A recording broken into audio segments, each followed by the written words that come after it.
everyone, and thank you for joining us, those of you who joined us remotely, and those of you who joined us in person. For those of you who don't know me, my name is Debbie Collier. I'm with the Labour Development and Governance Research Unit in the Faculty of Law at UCT, and we are a co-host of the event. So in particular, we welcome our colleagues from the Rapoport Center for Human Rights and Justice at the University of Texas at Austin. Karen Engel and Nina Ebner were able to travel to be with us. Coming out of 2 years of a pandemic, it's particularly good to be able to have an in-person event. It's been 2 years at least since we've had this sort of gathering.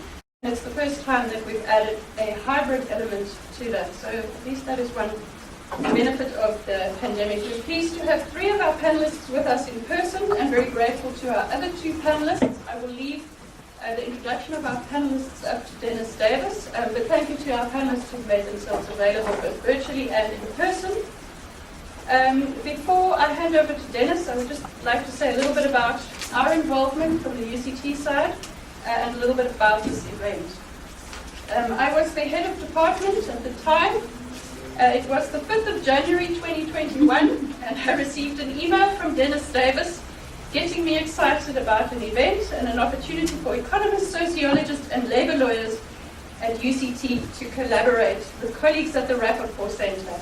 And he forwarded an email from Karen Engel. The title was "The Future of Work in an Age of Pandemic." So the future of work caught my eye. And the catch was that a letter of support was needed from the head of department by midnight on the 5th of January. The letter was signed, produced, and here we are. The seed funding was awarded to the Rapoport Center, who's kindly assisted us in putting together this event. I was very fortunate that Shane Godfrey made himself available to assist with organizing the event, who at the time was Director of Labour Development and Governance Unit. And numerous colleagues have come on board from from the faculties of Commerce and Humanities. Many of them are with us now and will be participating both as panelists tonight and tomorrow in the workshop. And we're very grateful that you took up the opportunity to engage with us. It's not often that we have managed to have the conversations that we've been able to have, and we hope that this is the start of more collaborative and interdisciplinary work. So it has been a good opportunity, and we've certainly had lots of conversations leading up to tonight, which have informed how we've structured the discussion, both for today and tomorrow. And the idea behind the event is that the pandemic and the age of the pandemic was attached initially to the grant. It hasn't really come out in how we've structured our conversations, but we thought it was a good opportunity to use the momentum and the sense of urgency in the aftermath of the pandemic, and recognizing that the pandemic has exacerbated global and domestic inequality and poverty, and laid bare again, of course, the disproportionate racialized and gendered impacts. And so we wanted to have a conversation about this, but within the context of the future of work, and doing so in a manner that is informed by the connections between land, labor, and livelihoods. And to try to imagine the types of responses and interventions now that would be most effective in confronting poverty and inequality, and which would steer us toward a future of work that is inclusive, decent, and sustainable. So with that, I'm going to hand over to Karen, and just to say thank you again for the collaboration and support of the Rapoport Center. We wouldn't be having this conversation without you, so thank you. To you, and particularly Nina, who's kept us on track and scheduled meetings for us and prepared our documentation. And to you and Dennis for emailing me on the 5th of January 2021. And I'll hand over to you, Karen. Thanks so much, Debbie. And I'm delighted to be here in Cape Town and back at UCT. This is my 3rd visit here. And as Debbie indicated, this event has been, well, it's both a culmination of many, many discussions we've had, but it's also the beginning of a whole bunch of new ones. So we're really looking forward to having the next 24 hours, to spend the next 24 hours with you all. So along with my co-director, Neville Hode, who you can see, and it's ironic because we put this event off because of COVID, several times, but that is why Neville is stuck in Austin at the moment. We're very glad he's able to join us virtually, and on behalf of him, as well as our postdoctoral fellow, Nina Ebner, whom you've all received emails from and can see that she's done a great deal of the organization, both substantive and logistical of this event. We want to thank all of the collaborators here at UCT. And that includes you, Debbie, not only for signing that letter at the 11th hour, you didn't know what you were getting into, but for deciding to participate in so many ways over the last year, as well as to Shane, Godfrey, and Dennis Davis, and then a whole host of folks who we've been able to be in conversation with on Zoom. So it's nice to put some faces, real in-person faces to come to those that, to the Zoom faces we've been having conversations with, and know that that's a good way that we can continue the conversation in some ways. So Neville will say a word in a moment about how this collaboration fits in with ongoing work we're doing at the Rapoport Center. And that's because this is a seed grant, so we thought it would be useful to share that with you. And I'll just say a very short bit about how it also fits into conversations that we've been engaged in with lawyers and activists in South Africa for a while. So namely, in 2017, we co-sponsored and participated in a workshop in Cape Town to consider the possibilities and perhaps more importantly, some of the limits of economic and social rights litigation, as well as a variety of other legal interventions to respond to massive historical and contemporary economic and political inequality in South Africa. And a few of you were here at that meeting. Dennis organized the bulk of it, and we have a white paper that resulted from it that we'd be happy to share with you all if there's interest. Labor in both the so-called formal and informal economies, as well as land tenure and the possibilities for land reform, played an important role in those discussions. And then we've been talking every time we run into each other about the need to meet again and dig deeper. So here we are 5 years later, and we've chosen both to focus more specifically on work and to do so within a broader approach to livelihood making, of which what gets identified as work or productive labor is just, but it forms only a really small part. So the title of the event, Land, Labor, and Livelihoods, will permit us to develop more deeply, not only into the named crisis, in quotes because we had it in there, which is a quotidian one of unemployment and underemployment, but to frame it within a larger ecosystem of social reproduction and other forms of livelihood creation that are often seen and uncounted, though essential to both the formal and informal economies. So it's great we've had a broader range of disciplines, I would say, and activists involved in the discussion here and will over the next 24 hours. And we've also been able to bring in more people from outside of South Africa, maybe the one silver lining to COVID, because we would have thought to do that before. So that's the folks who can join us with the time change, so it might be this evening and tomorrow evening mostly, but we will have quite a few people from the United States and a few other areas as well, which will allow for a more comparative discussion. So we're greatly appreciative of all of you, both virtually and here in person, for taking time out to join us in this conversation. And again, we're really looking forward to the 24 hours of rich engagement. So I'll turn it to Neville to say a word about how this event ties into a larger collaborative project we've been engaged in, including with some folks from South Africa, under the label, not the future of work, but beyond the future of work. So Neville, you need to unmute yourself. Now, hello everybody. I should note I moved myself after the last 2 years. Greetings from Tulsa, Oklahoma. Karen, I'm actually in Tulsa, where I'm quarantining on the unceded land of the Creek Nation. I'm very sorry that I cannot be with you in person today in Cape Town. I want to echo Karen and Debbie's thanks, and sincerely thank both of them as well, and Shane Godfrey, Anthony Black, and everyone who worked so tirelessly on the event.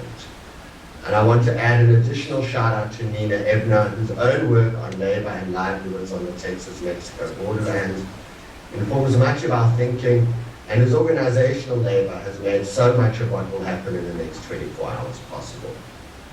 This event is the result of a long-term collaboration that Karen has already mentioned, that became part of a Rapoport Center project called Beyond the Future of Work, a highlight of which was a month-long pop-up institute a year ago, where Dennis Davis organized a marvelous panel on the future of work in South Africa, featuring Arun Borak, Neva Mahetla, and Imran Belogia. And I can pop a link to the recording of that panel in the chat. The future of work is obviously an old and anxious topic. But currently, scholars and policymakers around the world are forecasting massive job displacement caused by advances in automation, artificial intelligence, and digitization, in opposition to the techno-optimists who think technology will save us. As formal labor's share of national income continues to shrink globally, informal employment, underemployment, and non-waged work increasingly characterize the lives of many.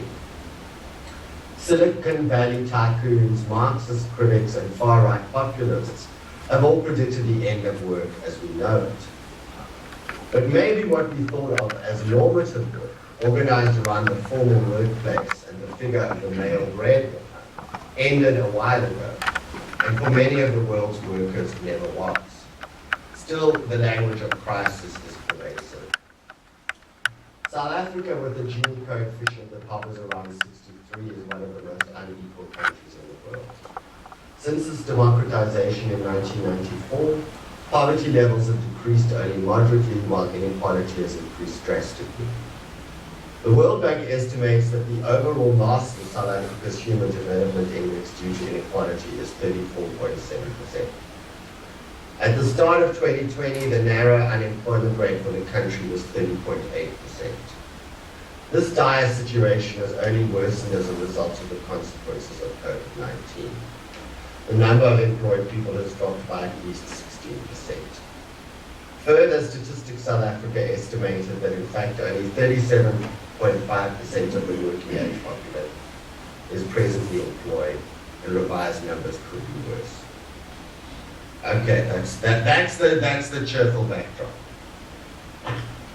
The economic reality in South Africa sharply contrasts with the egalitarian vision set forth in the South African Constitution and by the Constitutional Court, which was in a way the central focus of the previous meeting. They have both boldly promoted a vision of society seeking to achieve substantive equality for all.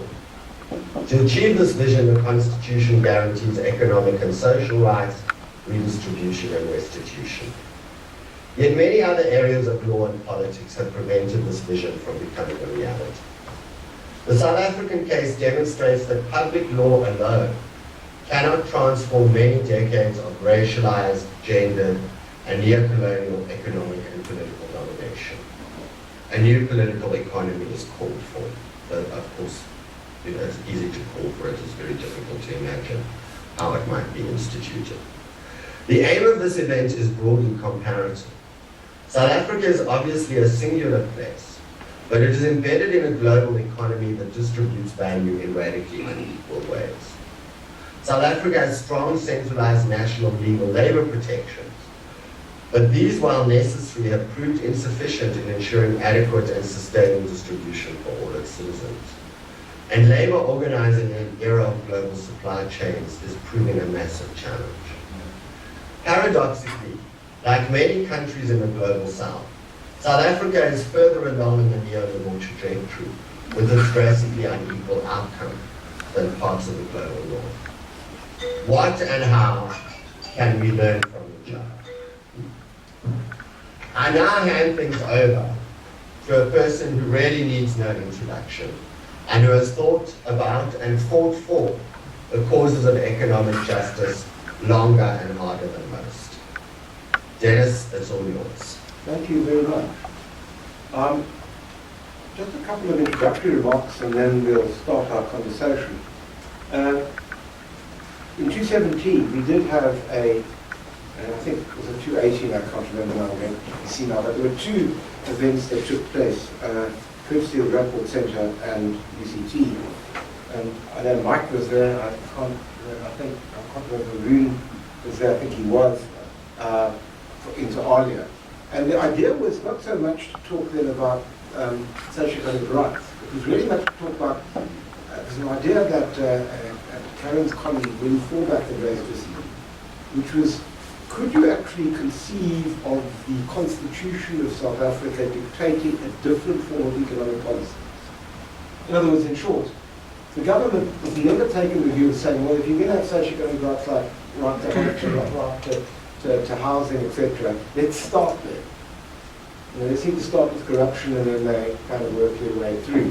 What I'm seriously suggesting is, could there be a totally different economic narrative that formed part of that? And that was really what we were struggling with on that white paper to which Karen made reference, was a tentative attempt to deal with that. And of course, COVID arrived in the end of 2019, that was the end of any conversations. In fact, I can't help but record that having taught us in this building for probably a quarter of a century, this is the first time I'm actually back in this building since 2019. It's quite bizarre. So everything's been on Zoom. But not enough about me.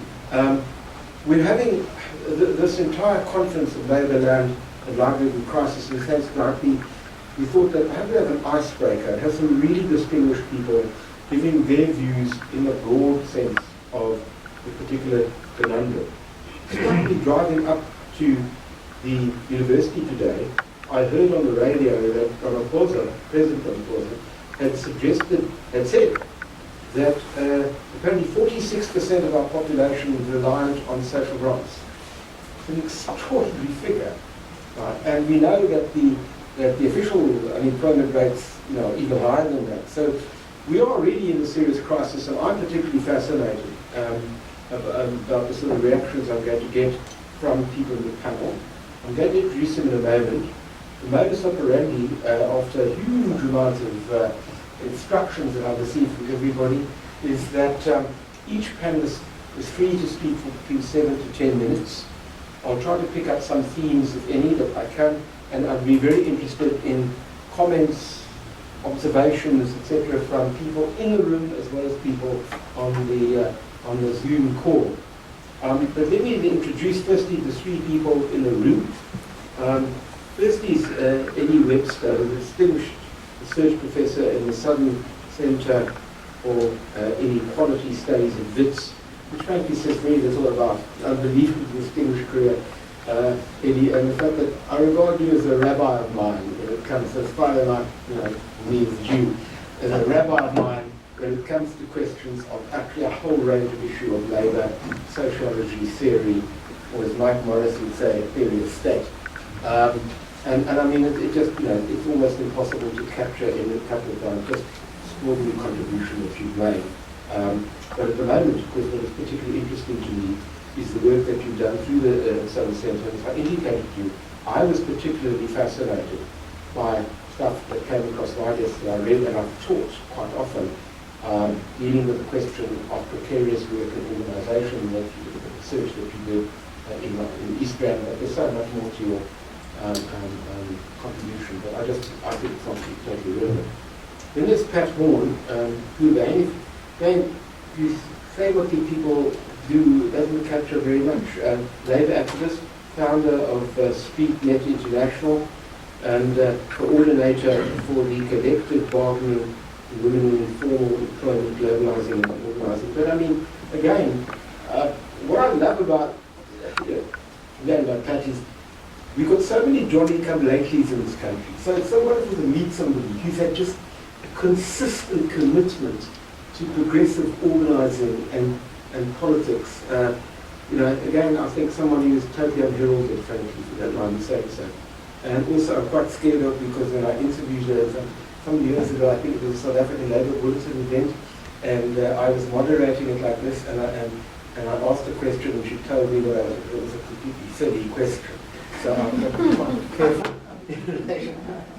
But there's Pat. Then there's The next to Pat is Anthony Black, who's the former director of prison and professor in the School of Economics, ECT. I didn't realize that you'd actually retired, although you haven't retired because you told me you're doing more now than you did before. You published a huge amount in the areas of industrial policy, trade, regional integration, and certainly the work that you distributed to us in relation to economic policy and employment is terribly, terribly important. So again, somebody of great distinction, we're lucky to have you here. On the Zoom, and I hope that that works out, because I'm so hopeless about these matters, is Haroon Bourad. Again, there's somebody made an introduction, Professor of Economics at UCT, the Chair in Economic Growth, Poverty and Inequality Research. Certainly, on anybody's count, one of the foremost economists when it comes to questions of labour and labour markets, so an unbelievable amount of work, is, I'm told, and I'll say this for a reason, a member of the Presidential Economic Advisory Council for Economic Growth and Job Creation. I'm assuming, however, Haroon, that we cannot hold you responsible for the lack of economic growth and non-existent job creation, notwithstanding what you said. But I certainly don't. And I'm also delighted to have you. And do we have Tembeka here as well? And then the final speaker, Tembeka Nkotoidi, who's a senior counsel. And my sources inspired to tell me we're lucky to have you here because you probably had a whole day in the tribunal in a totally different area. Tembeka and I have had a long association. I want to place this in record, perhaps. When as a very young attorney, he arrived at the Labour Appeal Court to argue a case. The now Chief Justice Zondo, who was the presiding judge, turned around to me when they had introduced themselves and walked out of the room, said, it's unbelievable how, with disrespect, that lawyers now hold the Labour Appeal Court. We get young attorneys coming in. We used to have senior counsel, brassy gauntlets, 10 guys. Now suddenly we get these youngsters. Hopeless. What regard do they have for us? Well, within 5 minutes of Tembeka actually addressing us, I wrote a little note to Ray and said, how long can you be? Because it was magnificent address, magnificent argument, and he hasn't disappointed. Unquestionably, one of South Africa's leading senior counsel in a whole breathtaking range of areas from competition law to administrative law to constitutional law. And in addition to that, somehow finds time to write books of great importance, The Land Bazaar, South Africa's First Black Lawyers, and the Birth of Constitutionalism, and Land Matters, South Africa's Failed Land Reforms, and the Road Ahead. So again, welcome to everybody. Again, I'm not going to be prescriptive about this, but you've basically got a maximum of 10 minutes to say anything. Luckily, you did want to have 10 minutes, so I'm going to start with you because you obviously prepared some remarks. Thank you, Dennis. In 1894, the Times of London speculated that in 50 years' time, every street in London will be buried under 9 feet of manure. Known as the manure crisis, it seemed a reasonable prediction at the time. After all, there was a staggering 50,000 horses transporting people around the city every day, resulting in London's streets being covered by 1.5 million pounds of horse manure every day. And yet we know that such predictions never came to pass. The technologies of internal combustion engine and electricity meant that cars, buses and electric trams replaced the horse-drawn cart and carriage. Over the past 3 years, I've been researching how the working class is made, unmade, and remade as new forms of technology are introduced, and what this means for workers and their organization. And of course, I'm talking about the new workplace. So, the question I want to raise today is whether this means the end of labour. the decline of traditional unions has led to the end of labour thesis. Manuel Castells spoke about the network society, and now we have the so-called Fourth Industrial Revolution. Like the dodo, it's widely argued trade unions face extinction.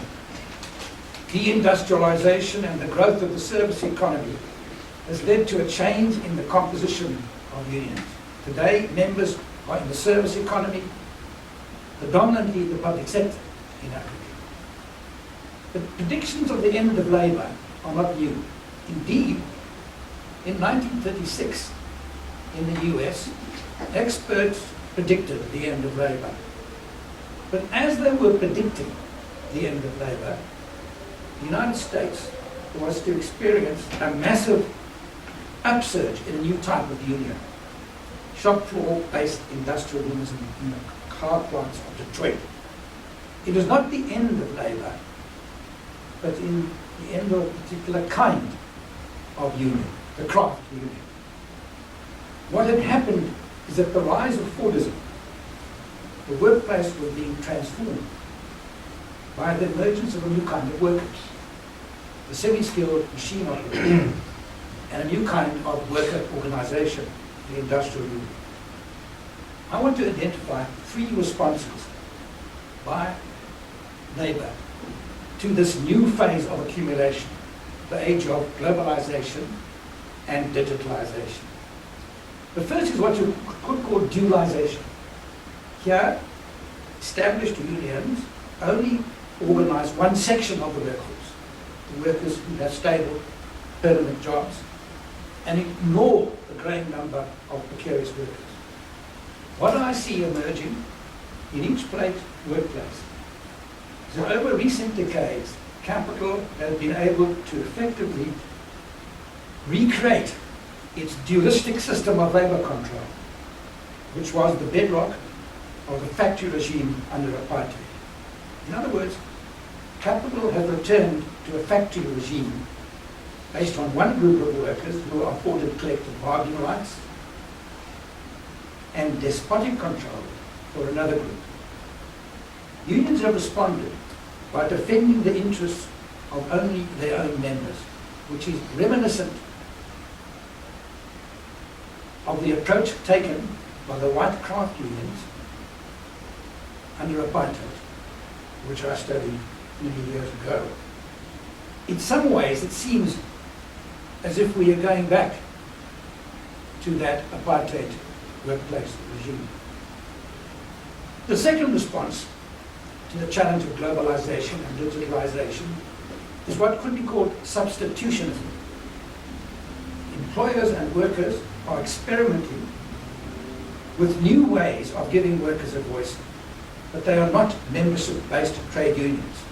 Some are initiated by employers, such as direct forms of communication, maybe equality circles, where workers are given a voice over their immediate concerns, or legal firms like Spatial, or legal parties that offer services to workers.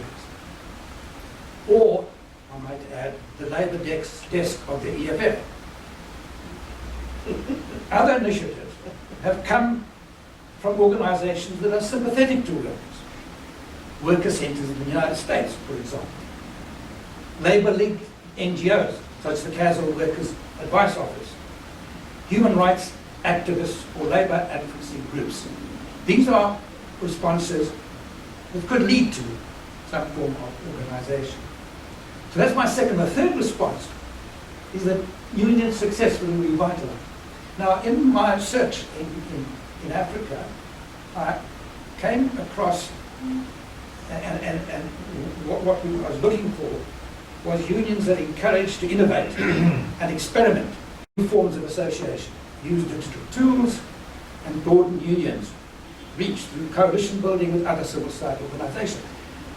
The only case I really clear-cut case I found was in Uganda, where the Amalgamated Transport and General Workers Union of Uganda,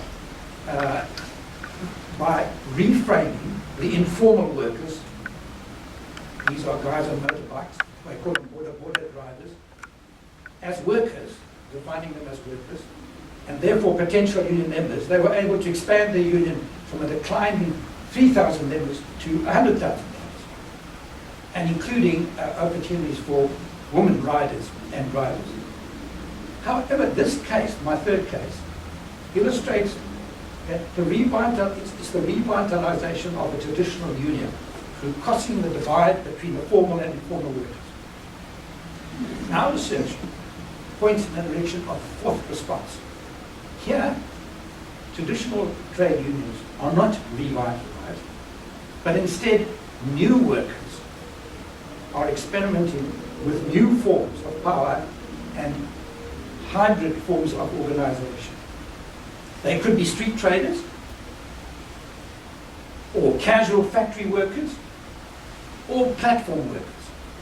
And here, my own focus has been, with my colleagues, looking at platform workers who have begun to develop union-like hybrid collectives offering mutual aid. Now, in Johannesburg, and we looked at Johannesburg, Nairobi, and Accra, they are 90% cross-border migrants. The app, driven by the algorithm, it extends control over workers in ways unprecedented in history, invisible and inaccessible. But it's a double-edged sword. What we found is that it links technologically the couriers, Uber Eats, for example, and through their app groups, WhatsApp, they began to organize. And earlier this year, they organized a strike by collectively disconnecting. So one form of collective action here is to collectively disconnect. And if you collectively disconnect, you have no one to do the work. And this is the key point. These are essentially self-help, mutual aid activities. They go beyond the workplace. Every public holiday they gather in the parks and have soccer tournaments. It's not just, but the key point about it, they're not a traditional trade union. So let me conclude. I suggested to you that traditional industrial unions are in decline, partly because of the changing world of work. But the restructuring of the labour process is a contested process. I identified 3 responses by unions. I call it dualization, a reproduction of a dual labour market; substitution, where you create alternatives; and revitalization. But I've suggested to you that our research points in the direction of a fourth response. I would call it an experimental phase that is emerging across the globe as precarious workers search for a voice. I think it has particular resonance in the global south, but it by no means confined to the global south. And what I'm suggesting to you is that a new worker has emerged that is leading to new hybrid forms of organization. And the question I'm really putting to the House: have we learnt the lesson of our past? The lesson of our past is that it's better to have regulated conflict than unregulated conflict. Could then labour be re-emerging from the margins? Thank you. I'm not going to come to you because I know you want to comment. So I'm going to, Arun, I wonder if I could turn to you, if you can hear me, and if you could make your introductory remarks. Sure, thanks Dennis. Just want to do a sound check, can you hear me? Yes. Yes, you can hear you. Excellent, the sound is excellent, thanks. So I thought I'd provide sort of 5 key overview points, 4 analytical and the fifth sort of set of policy thoughts, if you like. And all within, just so you know where I'm going, all within this domain of growth, poverty, and inequality and labor markets. The first analytical point is around growth, right? I've come to, and it's a pity I can't share my screen, but I've come to sort of a view that I've labeled the crocodile mouth. And Anthony sitting in the audience will know that economists love these sort of animal references. But the crocodile mouth is a reference to, if you can see me, something that looks like this, which is the top part, the top jaw represents over time an index to 100 GDP per capita growth rates of emerging markets, middle-income countries, and other comparator economies to South Africa. The bottom jaw, as it were, represents the growth rate, the same measure, but for South Africa.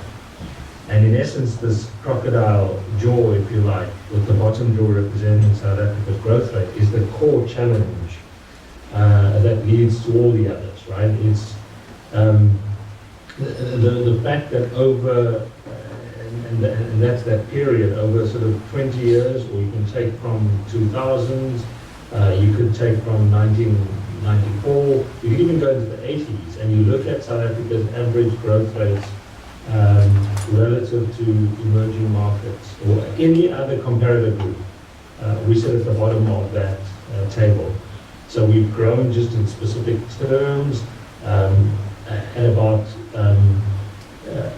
2% per year every year for the last decade, so from 2010 to 2019.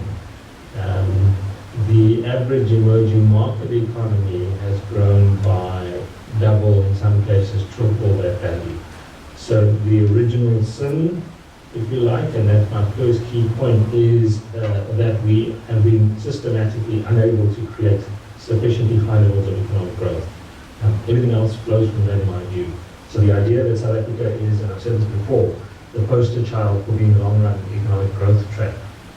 It's a really important context within which to understand everything else. The second point is around employment, and here I'll make a teasing comment and then come back to it. We are not that bad, ironically, despite low growth rates. We're not that bad at converting growth into employment. So South Africa's growth employment elasticity stands at about 0.7. Right? We don't have that many recent estimates, but it's about 0.7. So in other words, for every 1% increase in economic growth, we get about a 0.7% increase in employment. That's not far off other developing countries. So it's the level that's the issue rather than the conversion rate. And I want to park that to come to it slightly later. But just in terms of employment, it is relevant to talk about it within the context of the impact of COVID. So we had, by the end of 2020, recorded a net job loss of about 1.4 million jobs being lost. And again, I wish I had the screen to show you that that has resulted in a post-COVID weak recovery of about 700,000 jobs. So if you do the simple math, we've recovered about 50% of the jobs originally lost from the COVID shock. So that's, in sort of glib terms, a weak V, right? So instead of a strong V, it's a weak V. So if you imagine a graph, we haven't come back to the top left part of the V in absolute terms. So we've seen massive job losses by others. That those numbers were wrong. It was 1.4 million jobs, and then we see a slow pace of recovery. And so the recent estimates from Stats SA, and so Dennis, you should talk about data and data quality, but we can get that on the Q&A. Putting that aside, controlling for data quality, we've seen a trickle of jobs created in the last quarter. So there's some sort of early signs of recovery, but it's very, very weak. So that's sort of the growth and employment context. I do want to talk a little bit, and as usual, we're way too controversial about inequality. And here I do think our debate needs a little bit of a sort of analytical push and contestation. And what do I mean by that? Well, it's an old story. We've got the highest Gini coefficient probably in the world, putting aside sort of economies that are fragile or at war. So 0.63, depending on the measure, it can go up to 0.7. But we often then use that as a bridge to talk about wage inequality. And this is a really important analytical point, is that then assumes that the only driver of overall inequality in the society is the difference between high and low wage earners, or those in the 70th percentile and the 30th, whatever the case may be, right? There is never a discussion about the role, this is the links to my previous point about the role of employment. Because of course the biggest, a 40% contributor to overall inequality in the society is the fact that you've got this large number of zero earners, i.e. the unemployed. So as much as wage inequality or differences in wages amongst the employed drives overall inequality, so does the difference between zero earners and the earners drive inequality. So what do I mean? Well, one of the key ways to therefore, by extension, reduce inequality in the society is to create jobs. Any sort of jobs that convert zero earners into non-zero earners, right? And that's a fundamentally important point, and you can show this analytically. We do these fancy Gini decompositions, Shapley decompositions, and we look at the contribution of wage income versus non-wage income or the unemployed, zero earners to overall inequality, and you get that 40% figure. So that's my third key point, Dennis, is that when thinking about inequality, let's just remember that it's as much about differences between high and low wage earners as much as it is about zero earners and the unemployed and those who have a job. My fourth point links to the notion of unemployment, right? And again, we often make the comment that we've got the highest unemployment rate in the world, and that is true. Although, just a little footnote for you to think about, China's youth unemployment rate has reached 15%, right? So India's youth unemployment rate, so emerging markets are dealing with the specter of very high unemployment rates. The corollary, though, that we often don't mention, so we often talk about high levels of unemployment, but we often don't talk about, and hopefully Pat will pick up on this, is very low rates of informality. So in fact, if you look, and Dennis has heard me say this many, many times now, is that as much as South Africa's got one of the highest rates of unemployment in the developing world, it's got one of the lowest rates of informality. So if you think of my earlier point about growth employment elasticities, the point I was trying to make is it's not that we need higher growth rates, but our conversion of growth to employment is not necessarily the issue. Most economies close their labor market, as economists refer to it, they close their labor market by allowing a rapid, unhindered growth of the informal sector. So if you look at the data, South Africa's informal sector, you can take regions of the world, you can take, again, emerging markets, but South Africa's informality rate at about 20% is way below that in the rest of sub-Saharan Africa, where it's about 60%. In Latin America, it's at about 45-50%. In parts of South Asia, it's at about 80%. So how these economies convert, or if you like, suppress or potentially reduce unemployment rates is to allow the informal sector to grow unhindered. The barriers to entry in the informal sector are very low, right? So in contrast, in South Africa, those barriers to entry are really, really high, right? In the parking lot just outside the law building, that looks very pristine and very European. Same with outside the School of Economics building. That's not what the rest of the developing world looks like. The informal sector is allowed to flourish, allowed to move wherever they want to move. In South Africa, we see that as our job to keep the informal sector away. And I want to argue that that's a key. Think of this as a thought experiment. If you if you assume South Africa had the same informality rate as the rest of the developing world, would probably halve our unemployment rate. Then my final comment very quickly, Dennis, is just what are some of the policy interventions that we need to think about? I won't go through all of them, but they range from thinking about labor regulation, right? The extensions to non-parties, I think, is a really important component of employment generation, allowing the small business sector to grow. We have to think about skills. I think the stuff that's going on in the scarce skills and general work visa terrain with the Department of Home Affairs is absolutely horrific. Thirdly, as you can guess, around informality, I think local government and national government, the police, all view the informal sector as a nuisance rather than a sector to be encouraged and allowed to grow. And then finally, I think the state needs to view firms as the generator of jobs, right? So supply side interventions such as the ETI, we've seen it with TERS even, have been fundamentally important in growing employment or protecting employment through what we call supply. In general, my sense is we are at a point where I think we should be thinking differently about the role of firms. That includes the informal sector, not just large dominant firms, in being at the front, if you like, of generating jobs. Okay, thanks, Dennis. Can we start? Thank you very much. Let's go to you, Anthony. And then we'll get to Jim Becker, and Pat will have the last word. Right, thanks very much. Good evening, everyone.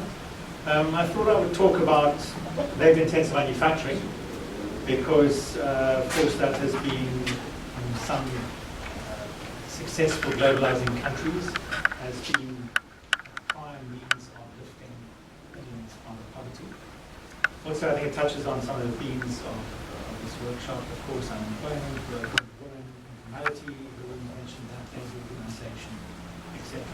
Also, it's the subject of a recently published chapter in the book. Haroon is one of the editors. Dennis wrote the chapter in as well. And my chapter talking about South Africa was entitled, Can Labour-Intensive Manufacturing Work? So that's really the question I want to pose. Can we do better in labour-intensive manufacturing in South Africa? I spoke at a forum, online forum in University of Beijing earlier this week, and we're talking about African industrialization. And one of the figures I put out was that we know that China produces 30% of total global garment exports. The whole of sub-Saharan Africa produces less than 1%. So, and within that, South Africa's position is kind of even relatively weaker. So the question I would pose then is, given our very high massive unemployment rate, given the fact that we've got such high inequality that actually the bottom half of our labor, of our income distribution looks more like that of a low middle income country, not a high middle income, or not an upper middle income country. You know, why are we doing so badly in this sector? And we know that not only is growth weak in South Africa, exceptionally weak, the share of manufacturing GDP has been dropping very sharply, more rapidly than in other upper middle income countries. And within manufacturing, the share of ultra labor intensive jobs has declined exceptionally rapidly. So we're really doing badly in this potentially high job creating sector. So what explains that? I'm not going to go into the kind of reasons how we got to where we are, perhaps rather look at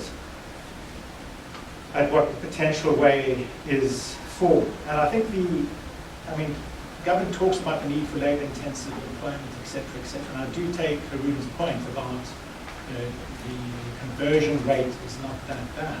But I do think that higher employment is also a means to create higher growth. In fact, it's not just that growth leads to higher employment. Higher employment can produce more rapid growth. So, but I don't think this has really received traction in South Africa. There's a lot of talk in the policy sphere about labor-intensive employment, etc. I don't think it really happens. And I think the policy debate is unhelpfully polarized in at least two ways. The first is the debate around structural transformation. So there's an argument that we have to, in manufacturing, move up the value chain. I would argue into more sophisticated types of products and so on, whose productivity is higher. And of course, you need high productivity. But I would say that it's not so much high productivity per worker that we need, it's more workers in employment. And it's not really a binary choice either, because more workers in employment is going to raise productivity both through work experience, better outcomes for the children, etc., better education outcomes for the children, and so on. The second point is the second sort of unhelpfully polarized aspect of the debate is the argument between those who see labor-intensive industrialization as a kind of race to the bottom and therefore propose a decent work agenda, which I think we would agree with. But, and then of course, I'll come back to that, but then on the other side, of course, those who advocate for deregulation of the labour market as a means to create massive. I would say that both arguments are flawed. The decent work argument offers little in the way of a realistic roadmap as to how that can be achieved. And these policies are arguably already in place, and they are manifestly not working in some contexts. The argument for wholesale deregulation has two main problems. The argument that low wages will automatically reduce unemployment, I think, is a flawed argument. There's scant evidence for that. And secondly, to argue that the burden of adjustment should fall on the poor segments of society, namely low-wage workers, is also problematic. I think we have to accept that there is a unit cost premium issue, and policy needs to address that. We've got to address the fact that we have to somehow be more competitive and be able to mobilize the masses of unemployed, unskilled, and semi-skilled workers. So some specific areas for intervention: industrial policy. I think there needs to be a shift in industrial policy involving a change in emphasis, partly a change in emphasis towards light manufacturing. I attended out here on the Cape Flats, the opening of Kimberly Clark's factory quite a while ago, actually, it was 6-7 years ago. Fantastic plant. Beautiful machinery, highly automated, hardly a worker in sight. That was massively subsidized by the Department of Trade and Industry to the tune of tens of millions straight subsidy on the capital investment. That just makes no sense. The question of labour regulation and wage subsidies, Karun mentioned that. So I think we are caught in a low employment, low growth, unstable equilibrium, and labour regulation does need to be reviewed. And I think the extension of agreements to non-parties is a key issue. But at the same time, the burden of adjustment can't just fall on low-skilled workers, and that's where I think some form of employment subsidy or labour subsidies is absolutely necessary. And that could ease the adjustment process, especially in areas like manufacturing. Karun mentioned the informal sector. I think it's absolutely right. We're a huge outlier in that area. We're also an outlier in terms of informal manufacturing. We have very little of that in South Africa compared to other comparable countries. So there has to be deregulation to some degree, or zoning restrictions and so on, which really make a difference in the area. Let me mention just one more point, and that is the question of infrastructure and special economic zones. Now, these are contentious, and we won't talk about the general infrastructure issues. But in special zones, they're internationally, and of course China is the far next exponent, have been used to target light manufacturing. This has not been the case in South Africa. You take the Kruger special zone outside Roberta. And there was initially a plan to build a massive aluminium smelter, which thankfully never happened. It was a multi-billion-dollar investment. It would have used huge amounts of power, imported bauxite, exported the raw aluminium, and created very little employment. So it was really, thankfully, it didn't happen. The Centre for Development and Enterprise, which is a business think tank, has put forward a proposal for sort of labour deregulation at Kruger. I think I would support a modified, very modified approach to that, where the emphasis is on industrial policy, training subsidies, wage subsidies, but the aim is to attract light manufacturing on a really massive scale. We're talking about potentially hundreds of thousands with investors coming in from all over, but where you're really targeting light manufacturing. We've done it before. If you think of the mineral energy complex that was built up under Apartheid, where the subsidy was cheap energy, the cheapest in the world, and also an area where I've worked a lot since '94 is the automotive industry, again, receiving huge subsidies, building up quite a smart, internationally exporting automotive industry. But again, that's not never going to be a massive employment engine. So let me conclude there. I think the objective policy should be to mobilize the unemployed as a leading sector. How do we actually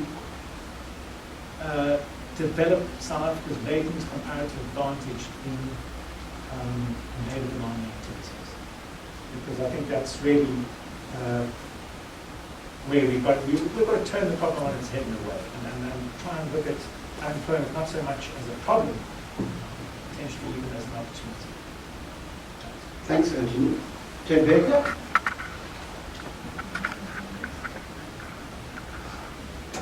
Thank you, Dennis. The only thing I will say to you in particular is that we miss you at the Competition Appeal Court. We can talk about that privately. One of the joys of retiring is it's the only time people ever recognize that you might have made it. I know. Anyway, carry on. Thank you. I've been asked to speak about, quote unquote, the road ahead on land reform. So there are 4 things I'm going to speak about. Let me just lay the foundation for what I will say. Because 1994 is the period from which we anchor most of the analysis on land, because that's when the ANC promises to end land injustice, and this is Mandela's main theme, Nelson Mandela's main theme when he becomes the president, is to end the land injustice, which was a central feature of the colonial and apartheid state. The figures at that point were actually, obviously skewed in favor of white landowners who held 86% of all farmland. And the most recent statistics on this issue of commercial farmland, admittedly there is a debate about the reliability of these statistics, but these are the official figures from which the government is acting.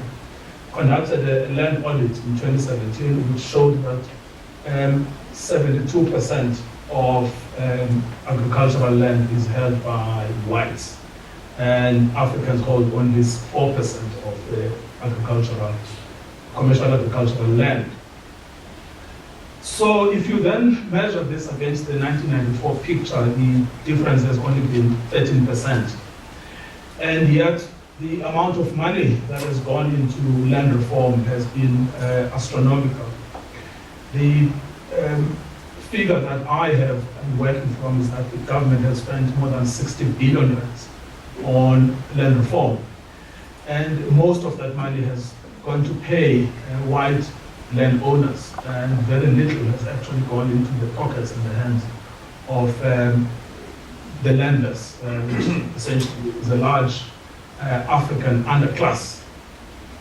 So we are achieving very little and spending so much.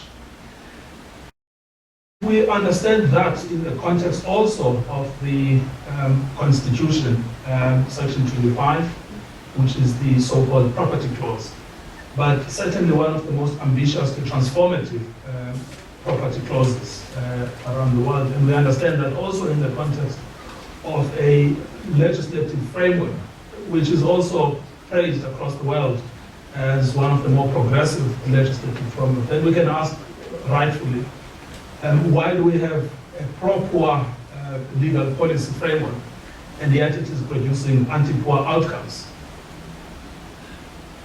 So there are three, I would say, structural explanations one can give to this pro-poor legislative framework and apparently committed government to ending land injustice, and yet it is producing outcomes that are harmful to the poor.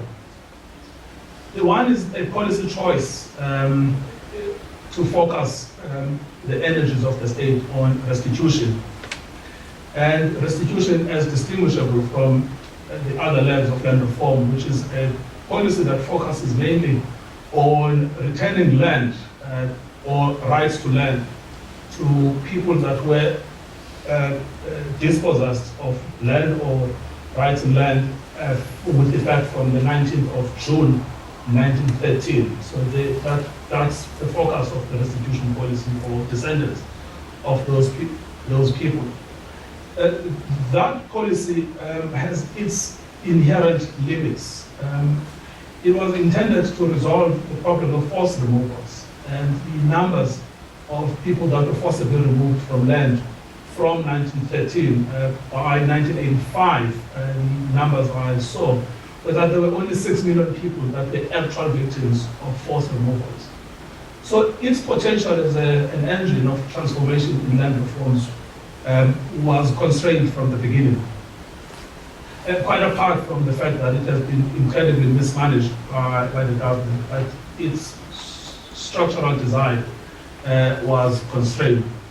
And so that is why in 2019, the report by the Motlanthe panel said the following: that if the program continued, the restitution program continued in its current trajectory, it would take 35 years to finalize all the other claims, which were claims submitted by December of 1998. But if you add new claims that were submitted when President Zuma attempted to reopen the claims process, another 143 years would be added. And then if you reopen the process again, we're looking at 709 years to complete land restitution. And so for these reasons, many leading thinkers, and admittedly I have joined those leading thinkers in asking pertinently whether it is not time to abandon land restitution program in its entirety. And if we are to abandon it, what should we be looking at? And that's the second theme I want to look into, which is this, I would say, promising program on redistribution of land. It's distinguishable from restitution because its focus is not a claim based on actual proof of dispossession. Its central feature is that it's access to land based on need.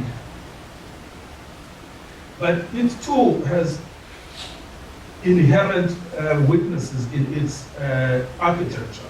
One of which is that the government has simply not passed a legislative framework for its implementation. But it also has a second one, which is the entire program of land redistribution is landowner driven. So, firstly, a land has to be acquired before resettlement and before distribution. But the real problem is that landowners decide which land is sold, whether that land is sold by direct negotiation, by auction, by advertised sales. Landowners also decide the conditions of the sale, and presently in this country, notwithstanding all of the attempts in the last 5 years to reconsider the policy, the practice of the matter is that this country follows a fundamentalist market-driven approach to land, willing seller, willing buyer. So they set the prices of the land, and those prices are not set by the buyers. And they are also not set by the state. They also set the target of the transactions. If they don't like the buy, they just withdraw the transaction. And they also set the use of the land. And so this entire redistribution value chain is dominated and controlled by a small group of landowners. So if redistribution is to be an effective substitute for restitution, then the control of the landowners has to be broken. Landowners have tended to act in their own interests and not in the interest either of the state or the beneficiaries of land reform. But the central problem, of course, is the fundamentalist market-driven land reform strategy that the ANC has followed, notwithstanding its equity-based constitutional promise. But secondly, if we are to implement a redistribution model to land reform, new demands have to be factored in. Our current land policy focuses on the idea of the native as the sole and legitimate holder of rights to the land. So land is to be returned to South African citizens that were previously disadvantaged by dispossession. Its gender components need to be reconsidered. Its youth facet needs to be reconsidered. Its mechanization, access to markets have to be reconsidered. And also its nativism needs to be reconsidered. Because the new and growing demands to land are also imposed by the immigrant community, which is largely economic migrants. But those are largely locked out of the entire land debate because its ideological focus has been this idea of the native as the sole and legitimate holder of rights. So we will have to look at those four components to a new redistribution strategy if it has to have any potential. Then the fourth would be to look at what people refer to as security of tenure, which I refer to as tenure insecurity. And the promise there is really in the piece of legislation that was passed in 1996, largely ignored, never really utilized. But there's new energy now from the courts around the country. It's called the Interim Protection of Informal Land Rights Act. There's new energy around the country that seeks to give concrete meaning to this piece of legislation. Because what it does do is to strengthen the rights of people that live in rural areas and strengthen the rights of women, strengthen the rights of communities that live under chiefly control.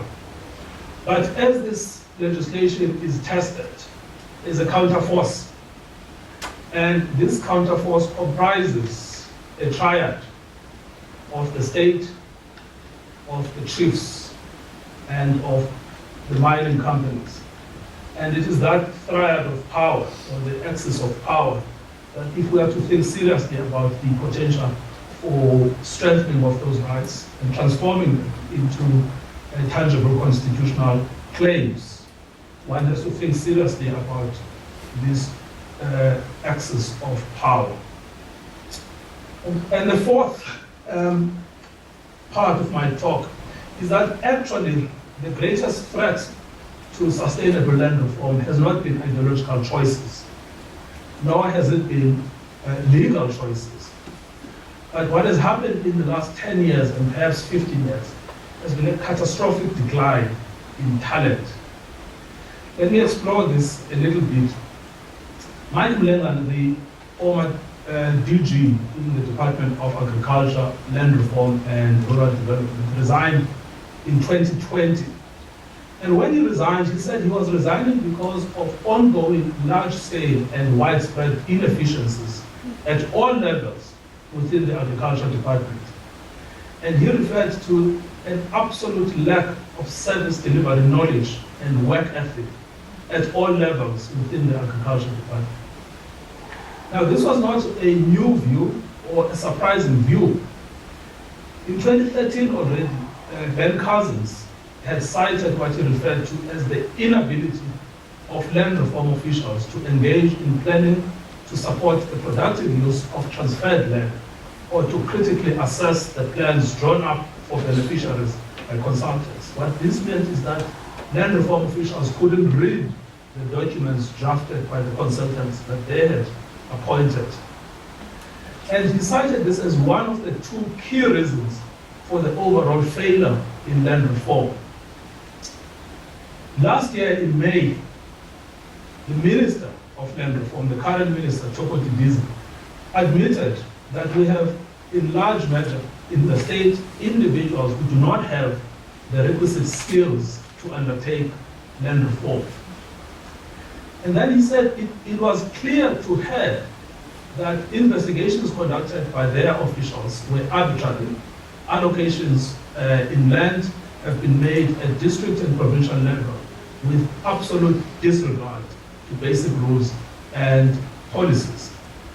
And this too has been affirmed most recently by the Constitutional Court, which has referred to the department as being unresponsive, failing to account, and displaying what Judge Cameron called a patent incapacity or inability to get the job done. This is what he referred to when he said this has jeopardized not only the rights of claimants, but the constitutional security and future of all. So this is then the colossal crisis that land reform faces. And this is why I think most recently there is a sense of exasperation within the state, but also within the party of freedom, the African National Congress. There is a sense in which they believe that the job is too big. The job of land reform is too big. It is thankless, and it is sometimes dangerous. And that is why they themselves are beginning to outsource land reform back to the market. And many of the solutions that are now being touted, appear at face value to be seductive. Think about the big one that has now been the big subject of discussion, which is donations in land. Yet the consequences of these short-term market-based solutions are to entrench rather than to end land injustice. So what we need are deliberate interventions in favor of the poor in order for the land reform program to fulfill its potential to address poverty and inequality. To do this, we need land redistribution, giving people land based on their needs, ensuring that the prices for land are affordable, providing them financial support, and breaking down the concentration of land and decision-making in the land-owning agricultural elite. But this is not possible without attending to the fourth of my four elements, which is the development of a capable state guided by a commitment to ending land injustice. So in times such as this, which is a time of crisis, short-term solutions are not the answer, no matter how tempting they may be. What we need is a moment of reflection, reflecting on the urgency and significance of the undertaking at hand, lifting our gaze a little bit, looking at the horizon, and ensuring the institution to work. Thank you, Dennis. Thank you very much. Pat, thanks for the very thoughtful contributions. You have the last word before we ask some questions. Now that was a hard act to follow, and I'm not going to I'm sure you can. land. No, up to you what you want to So say. I'm going to focus a bit on the labour and livelihoods part. Yes. I think that during the COVID crisis, many people started to look at certain things a bit differently in relation to livelihoods in particular. For example, when we had rapid response meetings at the level of NEDLAC to look at how to deal with the COVID crisis, we started to hear a new kind of language coming from government officials, the language of leave no one behind, the language of social inclusion. Maybe not a new language, but getting rid of inequality. And as Haroon says, when one talks about inequality in the labour market, we don't necessarily mean inequality in how much people earn. It's It's inequality in the kind of working conditions. So the fact that we have a whole lot of people in the informal economy, and since 2002 we call it the informal economy as opposed to the informal sector because it has many sectors in it.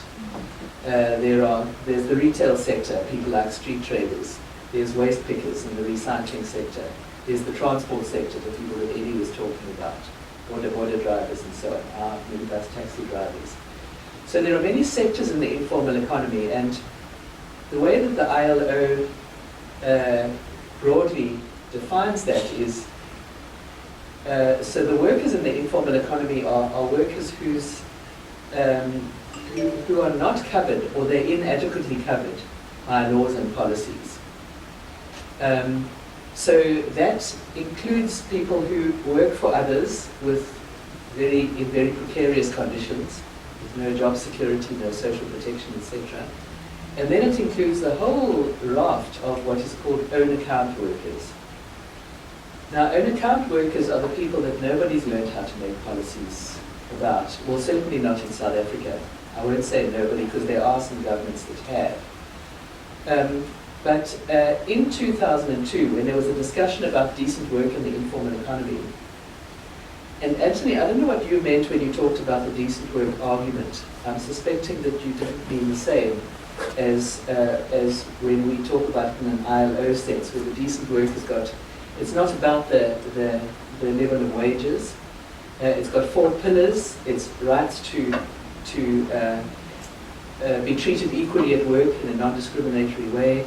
It's rights to employment opportunities. It's rights to be covered by social protection, and rights to represent yourself in collective bargaining. Those are the 4 pillars of decent work. And workers who have those kinds of rights, even if they earn very, very low amounts of funds, usually when they have those kinds of rights, they have some kind of security at work, even if it's an informal setting. So the discussion about decent work in the informal economy in 2002 that clarified all of these issues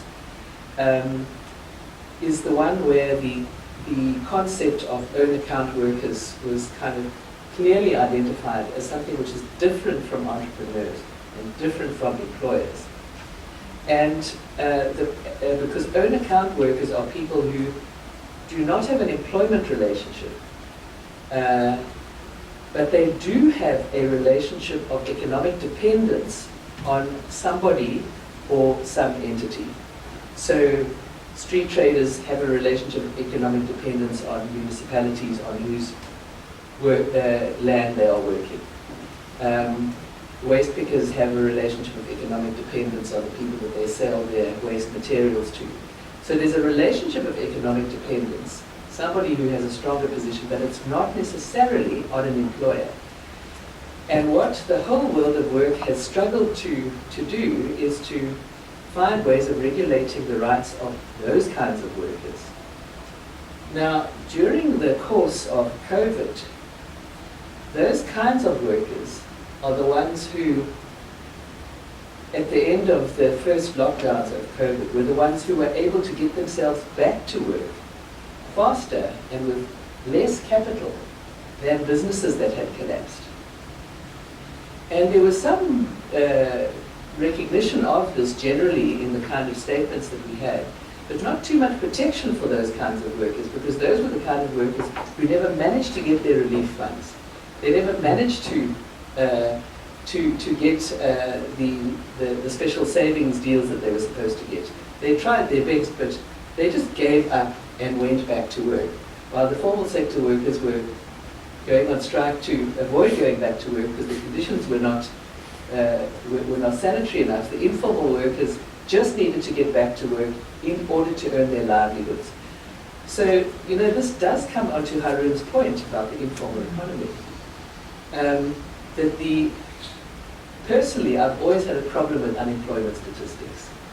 Because the unemployment statistics, when I think about the high unemployment statistics in South Africa, and then what you see on the ground, and then the low unemployment statistics in India, and what you see on the ground, it doesn't make sense. And it's precisely because there's something missing somewhere. All of these unemployed people are not idle. In fact, poor unemployed people are all working. That's one of the reasons why the employment programs don't work, because they don't have time. They're too busy trying to earn a living, so they're not available for the employment programs. And it's got to do with, as Harun had said, if one looks at those two issues together, I think we get to something that makes a lot more sense. Now, during the COVID period, when there was some recognition about the contribution of workers in the informal economy towards the overall, not only the economy in the sense of the GDP, but also the social services that they're providing. Street traders provide, they provide goods for people from poor areas to buy at kind of prices which they can't necessarily buy them in supermarkets. Waste pickers are doing recycling, and not only waste collecting, but actually recycling and so on. So there's also a sort of a social enterprise value to what they do, even though it may not be measured in the same ways in which formal business is done. And then when we look at another thing which happened during COVID, the fourth industrial revolution. When we have discussions about the fourth industrial revolution, people talk about robots taking over the economy. Usually it's people that are looking at the industrial sector. But in the service sector, the future of work is already with us, in the sense that there are people that are doing work in a new kind of way, using apps as their workplace, what we call the gig economy. The gig economy is already with us, and it fast-tracked enormously during COVID. Courier drivers' work increased by at least 20% during COVID. Food deliverers, not so much the e-hailing taxis, because taxis were going a bit less, but certainly the delivery services and various other parts of that. Now, many people call this type of work the new informal. Why would they call it the new informal? It doesn't look that informal. It looks pretty formal. It's informal for the same reasons why everybody else's informal work is informal. It's not covered or inadequately covered by policies and laws and regulations. It's not properly regulated. There's arguments as to how it should be regulated. There's lots of litigation about what is the status of those workers. Are they actually workers or not? Of course they are workers.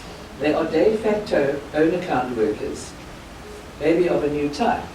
So when Eddie talks about when craft union work gave way to a new kind of work, which is industrial union work, we are also seeing the old industrial union work giving way to a whole lot of stuff, and this gig economy is part of that. So the fact that those workers don't have an employment relationship doesn't mean that they are not workers. It means that they are workers in the changing world of work, which depends less and less and less on an employment relationship. There are a whole lot of workers who have some kind of quasi-employment relationship. People who work for labor brokers, people who do various kinds of precarious work where they don't have proper contracts. They have part of an employment relationship, but they have no access to things like social security, etc. But then there are the self-employed or own account workers who have a relationship of economic dependence, and that's exactly what the workers in the gig economy or the platform workers have.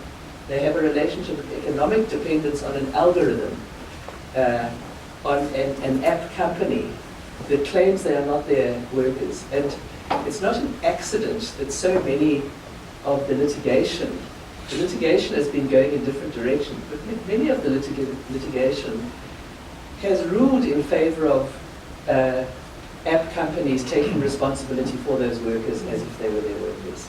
So to be honest, whether you call them your workers or not, that relationship of economic dependence exists, and of course they are workers. They may not be their employees, but they are workers. So the issue then is, just to tackle some of the issues that Eddie talked about, the question of, well, if they are workers, why aren't they being better organized, or is the trade union movement taking care of them, etc., etc. So firstly, the trade union movement, like the International Labour Organization, is a bit stuck in an employer-employee mindset. And that doesn't reflect the world of work that is developing at the moment. It reflects a small part of it. So for the labour movement to keep up with what's happening in the world of work, it obviously has to move into new ways of organising. It has to recognise new kinds of work. The early arguments that I used to have with the people in the International Transport Workers Federation as to why they were not focusing on organising Uber drivers was, no, we can't organise those guys. Do you know how exploited they are? Now, trade unions, what are they there for? They're precisely to help exploited workers, to avoid exploitation. I have to say the ITF has been considered. They're doing a lot of work now. They have platforms, and they've actually, the ITF in Africa is actually where it started, looking at workers in the informal part of the transport sector, and how to organize them. So the kind of organizing that Eddie was talking about in Uganda with Atigu and organizations like that. So basically, what we have to probably recognize is that we can't necessarily rely on the trade union movement, the mainstream trade union movement, to take the lead in this kind of organizing. Because there's a lot of self-organization of workers in the informal economy and new forms of work, which is not starting in the trade union movement. Although those self-organized formations that are starting to be set up, during the time when the courier drivers were increasing so much during COVID, several unions in Latin America of courier drivers were set up. And one of the things that is nice about Spanish-speaking and Portuguese-speaking countries is that when new kinds of work emerge, it gets recognized by actually being given a name. In South Africa, we struggle to find names for new kinds of work, and we say, are they really workers anyway? Shouldn't they just be in community organizations, and maybe they can't really do collective bargaining, but they can still organize? Actually, any kind of work which people do to earn a livelihood is work, and the people who do it are workers. So in Brazil they call them entregadores. That is the name of the courier drivers. In Mexico they call them repartidores. It's the name that they have. It's a name that is there now for that kind of work, and it's a name of the workers who do that work. So we are now talking about courier drivers and taxi drivers and so on, because English isn't quite so expressive. But it does assist us conceptually to understand the world of the new kind of workers that are emerging. And when it comes to the question of organization, there's nothing new about why workers get organized. They get organized to fight for their rights as workers. Whether they have to fight against employers for those rights, or they have to fight against government authorities for those rights, or they have to fight against intermediaries or middlemen for those rights. Unions are supposed to be organizations where workers fight for their rights, whether or not they are in relation to an employer. The problem with the mindset that comes through the ILO is link that to employers and to somehow paralyze ourselves from the possibility of being able to understand how you would then do things like collective bargaining. And who would you be your bargaining counterpart when you do collective bargaining? Because collective bargaining works with all kinds of workers. And Eddie and I worked a little bit with the courier drivers in that regard as well. But collective bargaining is a kind of a process which can be done in any kind of work. And as the world of work changes, and the kind of relationships change, and the characteristics of that work changes, it may well be that the content of what is bargained for changes along with that. Thank you. All right, so I want to start with you, if I may. I'm going to just ask a few questions and then we can open up. Because I wanted to ask you something and I'd like you to respond to this. And then I'll get to Anthony and Eddie and to Becca. I'm somewhat confused, if you don't mind me saying so. And the reason is, not because I'm generally confused, but because in this case, Haroon tells me that we've got the lowest level of informality in the developing world. And he gives statistics that affect. You, on the other hand, seem to suggest, you say, towards your presentation, you say, well, most of these people are working in one way or another. It's a definitional problem, not necessarily a real problem. But is that so in South Africa? And then why? And if it even is, if 46% are dependent on social grants, that means that if the social grants break down, they wouldn't have enough activity to keep body and soul together. So are you not glossing over what is an extraordinarily major problem of actually not just precarious work, but almost non-existent work? I mean, is there, I understand about the couriers and the Ubers, etc., but that seems to me a level of sophistication which is way beyond that's the reality of living. No, well, let's go back to the original informal economy. Right. The courier drivers and the gig economy is what the youth are now doing in the informal economy. Mm-hmm. But there's the existing informal economy where everybody, let's say we can call it a hustling economy, or the government used to use the term ukuzenzele. People do ukuzenzele.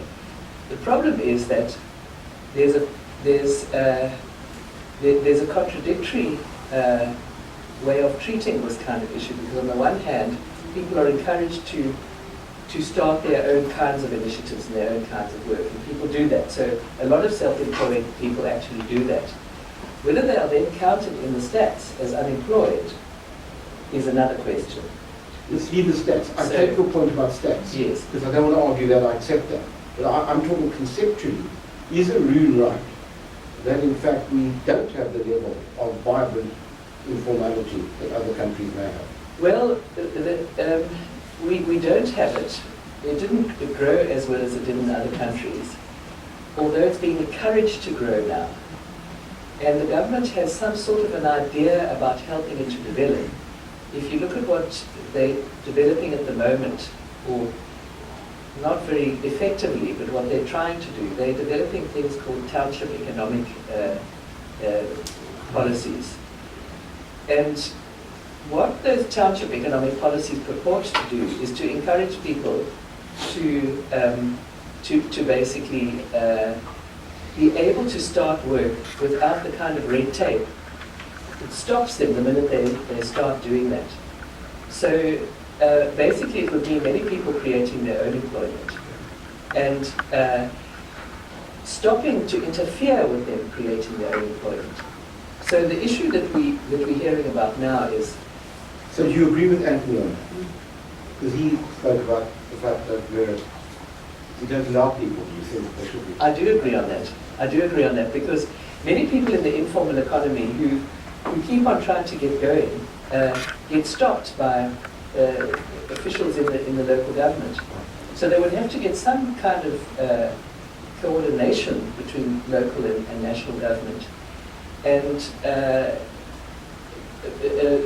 try and resolve some of the contradictions that we have between the preventative things that are happening and the things which are encouraging people to do work. Thank you. And Haroon, how do you, I'd like your view on this. I mean, are we actually not really, in inverted commas, counting the reality? I mean, are more people doing things which keep them going than we are suggesting? So I think let's just be clear, right? I mean, the estimate... It's hard to describe precisely, but I mean, I'm just going to carry on, some interruption. Yeah. So the estimate I provide of the informality rate, which is 25% of total employment, is based on broadly comparable data for the rest of the world, which is namely using labor force survey data or an equivalent nationally representative survey around, survey data used at the country level. And I think that is critical. So the kinds of questions that are asked are broadly comparable, and I don't think we want to get lost statistically. I think we now lost you.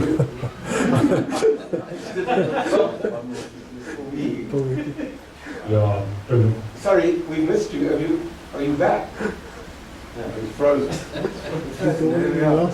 Lost. That's a bit unfortunate. Yeah. Are you back? Sorry, we lost you. Can you just repeat what you were saying? 2 minutes ago. 2 minutes ago. All right, Anthony, whilst I'm waiting for Arun, how do you respond to that?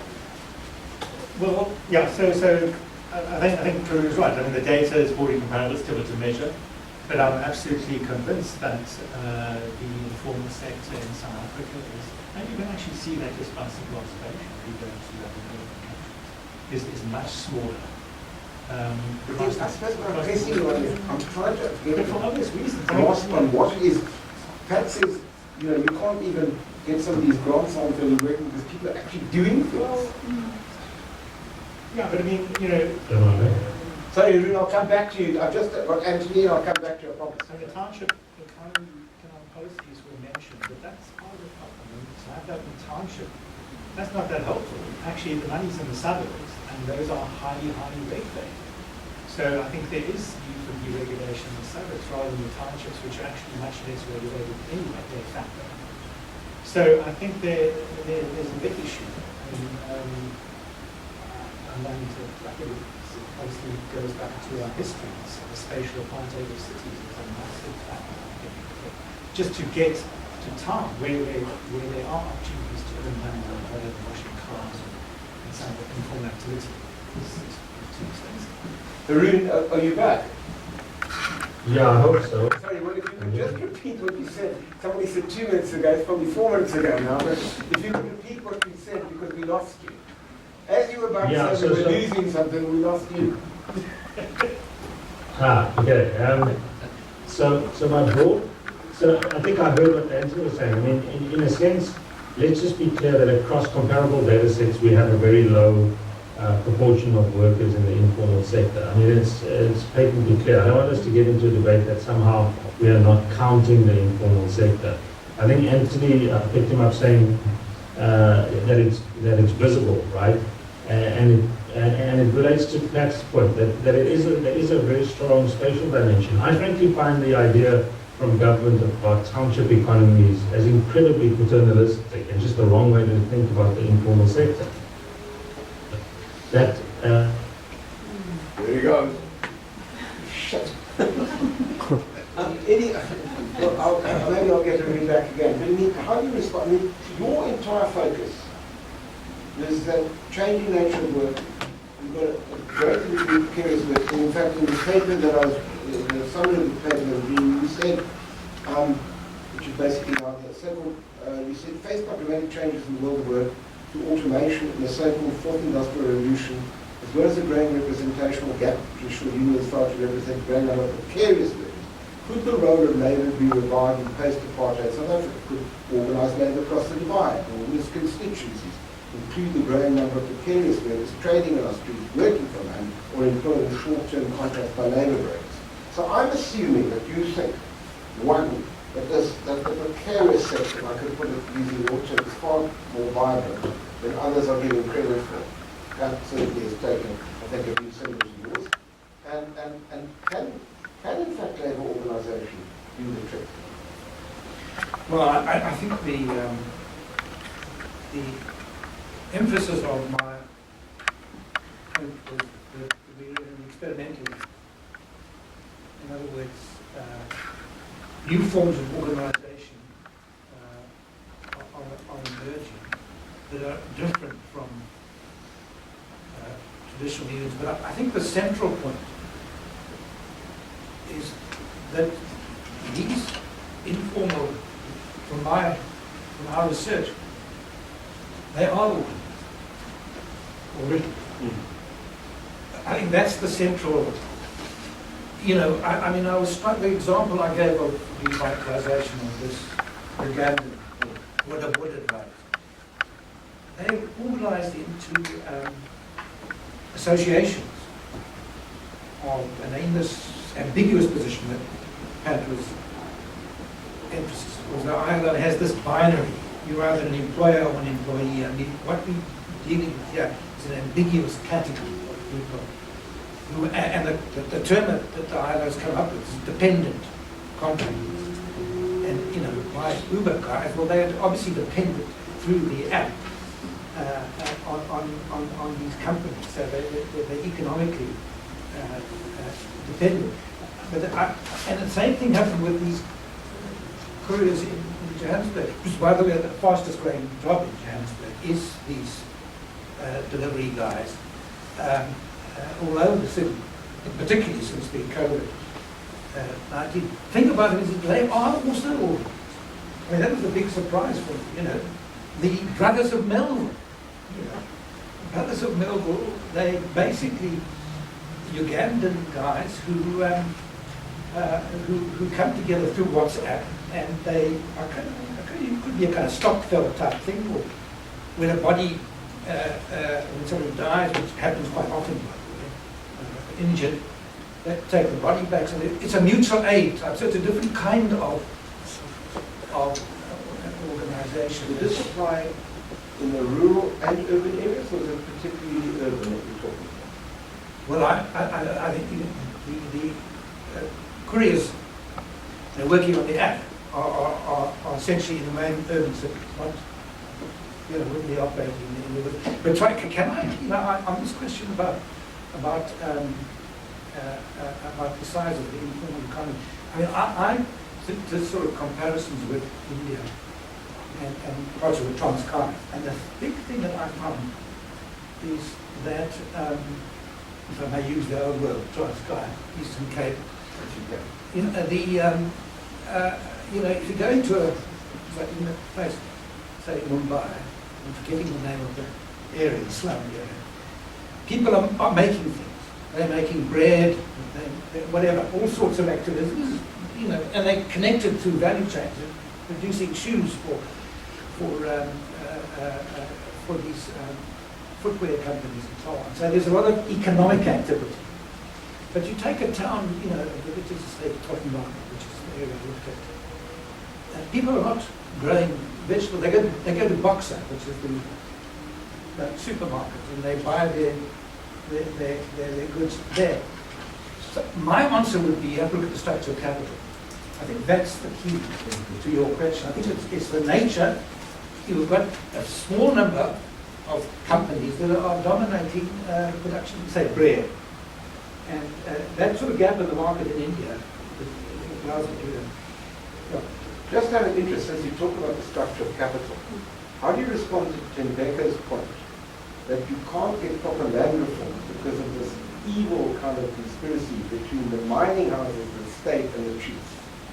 And it's a point that, by the way, Aninka Klaasen made very forcibly at our previous seminars. I don't know if you've got a comment on that. No, I think she's quite right. I mean, one of the big puzzles of most of apartheid South Africa has been the way in which the power of chiefs has been strengthened, and particularly the link with, I'm more familiar with the platinum mines in Northern Cape, where you've got this alliance between traditional leaders and mining capital. Yes. Tembeka, I just want to ask you one point, and then I'll have one last guest return to Peru before I come. Can I just ask you, this conspiracy, as it were, or this link between the state, I mean, if we start with the proposition that we have decent land reform, I'm assuming the argument has always been that actually left us extraordinarily helpful in a redistributed process. People are then able to use land to actually live. Do you see any possibility of that particular kind of triad between the three that you spoke about actually being unraveled? Are we totally dependent on courts for that? Or is there some political impetus to break that link? Yeah, I mean, I think firstly, the courts are not separate from the political impetus. I appreciate that. Yeah, so Yeah. yeah. But I'm somewhat cynical about courts on their own, if you don't mind. Yeah. So yes, I mean, your point is right. What we need is grassroots civic mobilization to challenge the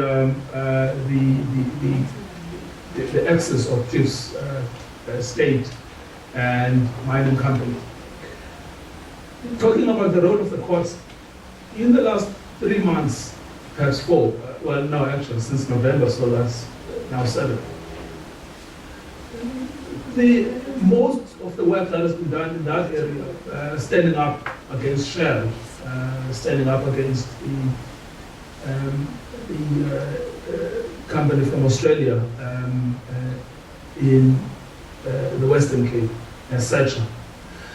That's largely been communities, not politically mobilized, largely grassroots communities. In the Western Cape context, it was small-scale fishers. And in the Eastern Cape context, in the East Coast, it was the community of Collier and Dualization. And they did so not outside of the political organizations, but despite sort of the active opposition by the ANC, which, by the way, is itself linked up with the mining interests. The evidence in the Shell case is that shortly before the decision was made, a large donation of something like 5 million rands was made to the ANC, which is why the communists rightly said that they couldn't go to Godemandashe for an internal appeal because they reasonably apprehended that he is biased. So what is happening actually outside of the political process, that communities are organizing themselves. So it's again lifting our gaze a little bit and looking at what is actually happening and unfolding on the ground. People are not waiting for us to save them. We always come at the last minute, but they are mobilizing for their own interests. And we can pick And that so up.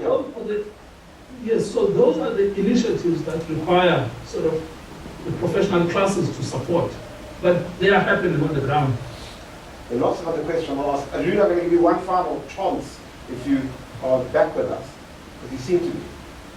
Yes, I'm going to try. My link is awful. I'll put a thing in the chat for others to read, but very quickly, let's not get caught up on the data.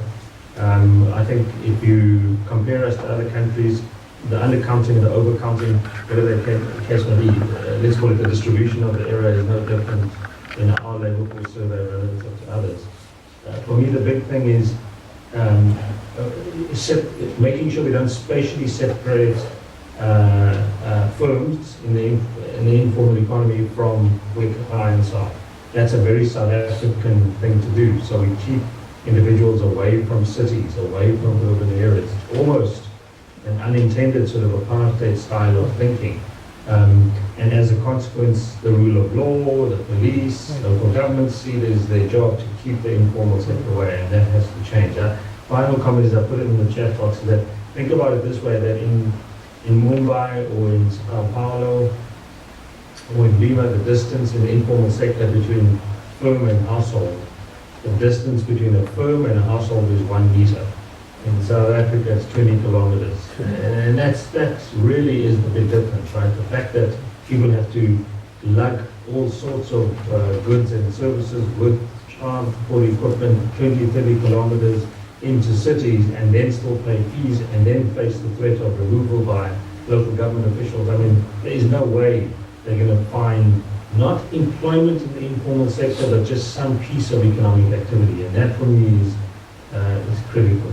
It's always been fascinating to me. If I can just make one final point, I see there's a hand up, Lee, if you can tell me who that is, and I'll ask that person. But can I just ask you, you've always argued, when we've debated these questions, that the legacy of apartheid and spatial apartheid has a massive effect on the informal economy in South Africa, which puts us in a somewhat different level to other parts of Africa. Can you just add a sentence on that?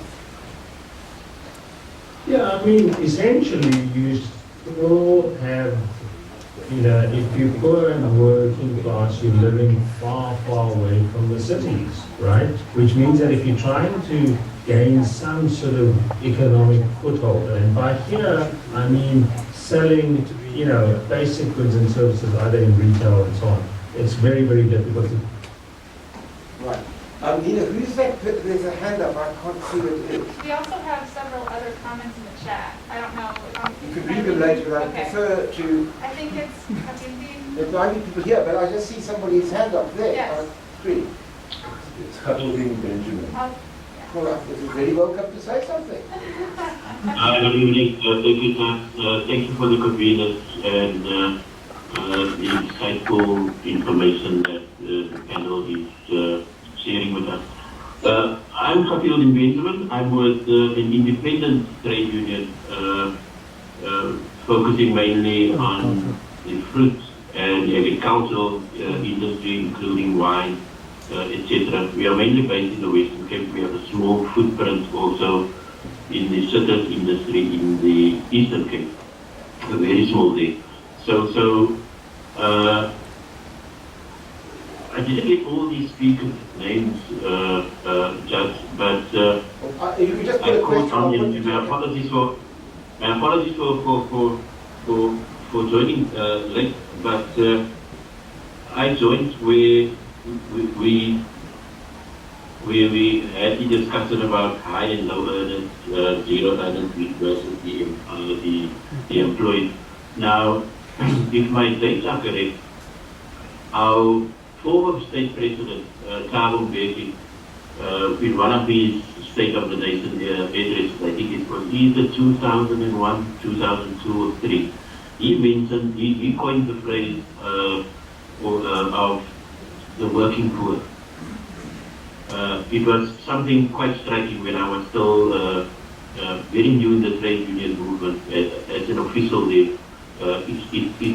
It struck me that workers or unemployed people or even high school students, university students are aspiring to be employed very quickly after they have left school or have graduated, and even the unemployed also to be re-employed very quickly after they have lost their jobs.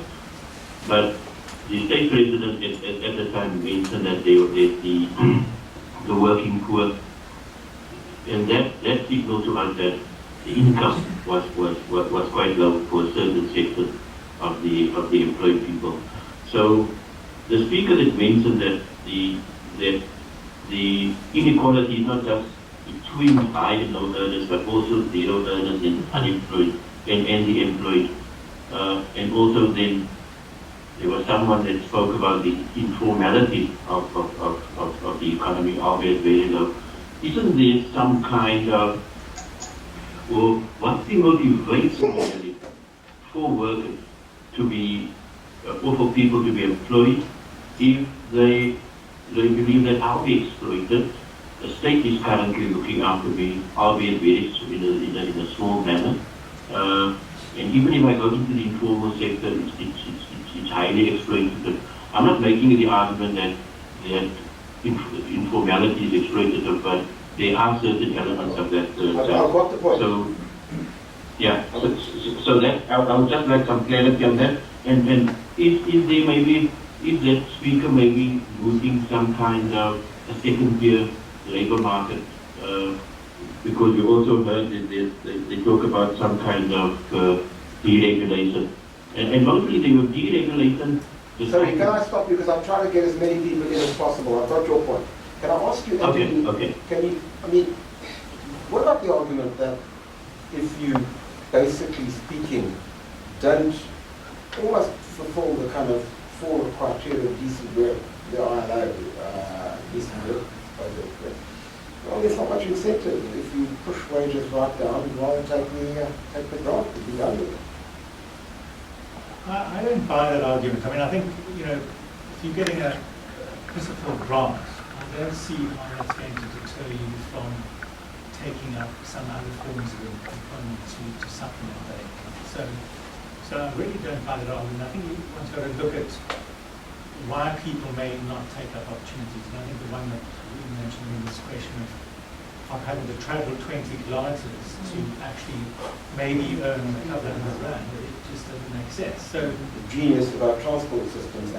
well, and the way accommodations are organised, and also the way in which townships themselves are organised with shopping centres. It should really be people living, businesses on the ground floor, people living above, so you can actually run your business virtually from home. So I think there are all sorts of things like that. And I think really the critical problem with employment is that every working class household is supporting unemployed family members. So they might be earning low incomes, or they may be earning even reasonably modest incomes, but they're supporting unemployed family members. So the household economy. Any questions from people sitting here with sex education? Yes, please. Hi. And you can talk to anybody that you like. Thank you. I think my question goes mainly to Hans and Eddie, because you both mentioned the platform and the gig economy. So I think my one question is, how new is these forms of organizing that we are seeing actually?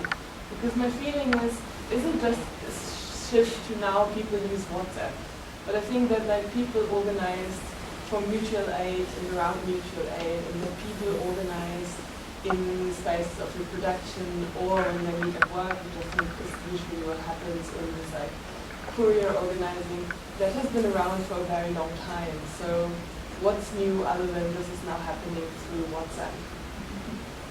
And yes, we have a smartphone, but does that mean we have something analytically new here, a new form of organizing? And my second question is, if the whole debate on digitalization at labor is not too focused on platform work at the moment. So I work on digitalization and labor relations in the food value chain. And we don't really see platform or gig economy so much there. But we have a lot of the tools that have been pioneered in the sector, like algorithmic management, digital taylorism, now being used on the fields with farm workers. We see it in food packaging houses, and also the way transport is organized. So my question, I think, is also, so what can we then learn from the gig economy, platform labor, creeping over, tools creeping over into other sectors? And also if this is something you see, I know from agriculture, but do you see this also happening in South Africa into other sectors? Is that directed at the group? I think at Eddie and Pat. Well, Eddie, I'm looking at you. You look at Eddie. Of course, it's not new. In a sense, I would argue we're going back to 19th century forms of task-centered piecework. That's characteristic of 19th century work. Besides the obvious point that the technology opens up, it closes down, but also opens up interesting opportunity. But I think the key point that is picked up in here is that these categories of work that are emerging are neither employees nor employers. Now, I just want to focus on, since many of you are lawyers, what emerges from our survey, and I must mention my colleague, Fikile Masakane, who's working with me on this, is that when we ask them about their status, the majority, whether it's in Nairobi or in Dakar or Johannesburg, they see themselves as their own boss. Now, that's, the obvious point is, they're not, they're driven by the algorithm. But there is a sense in which they have a certain freedom. to work when they want to work, to not have to check in the morning. So there is that ambiguity in their position. And my appeal to lawyers, 30 years ago, Dennis, we transferred the idea of works councils from Germany, and it fell, it's stillborn from the press, and it never took off because you were trying to take an institution that worked in one context. My appeal this time around is let's see what's actually happening on the ground. And I think what emerges from is that, of course they work, as you're quite right. They sell their labour. And there is provision for that in our current, national minimum wage covers workers, not employees, workers. So defining them as workers, it allows them to get social protection. One of the key issues that's come up in the problems they face is accidents. You take your life, try going on a motorbike in Johannesburg on Friday night. You're taking your life into your hands. People get killed. And there's no insurance. And so the question, they're quite, so I think when we come to possible regulation, because that's what we want to do, I think let's work, instead of transferring something from Belgium or whatever, let's actually first study what actually is happening and what people workers want. One other part I want to look, the question from the lady, name escapes me. Louisa. About platform work. Platform work, from my calculations, the Courier, there are about 100,000 in the country. So why is this, what's the, very difficult to find out. Yes. But, so why are you focusing on this small group of workers? I think the key lies in the question. It's changing the labour market landscape. It's spreading this model across into the as Exxon from the casual workers will demonstrate. Increasingly, this kind of casual work is becoming at the core of the manufacturing economy, not just at the periphery. And I think in that sense, digitalization and employment, this insecure is spreading across. So in that sense, very significant. You made an unbelievably important point. I mean, many, but the one that I wanted to really emphasize on is this absurdity that we have, that you go to a series of comparative law books, you borrow from some particular company, you have no idea whether in fact the context in which it operates, Islamic legislation never works. By the way, it's not just in labour, but you're right, that's exactly why the Works Council didn't work at all. And your sanction to us, I think, is one we should take very seriously. Sorry, you have to hand up. Yeah, I'm going to take one final thing. We're past the witch now. Darcy, did you want to? I'll take two. Yeah, all right. Can I just say something quickly? Yes. Louisa? It's not a question of these forms of organization being new. It's a question of recognizing them as the basis for organization. So instead of coming and saying, oh, we need the trade unions to come and organize these guys, and the trade unions who come there, they don't have a clue about that kind of work. So it's what Eddie's talking about. You start where people are. You look at what kind of organization they have, and then build the I think Tim Becker was saying that as well in relation to that. I want to hold that point too. Actually, I like that point of his because and we need to deal with that, and we don't. Sorry, I'd love to kind of also go Darcy, and then you'll be the final word. Darcy.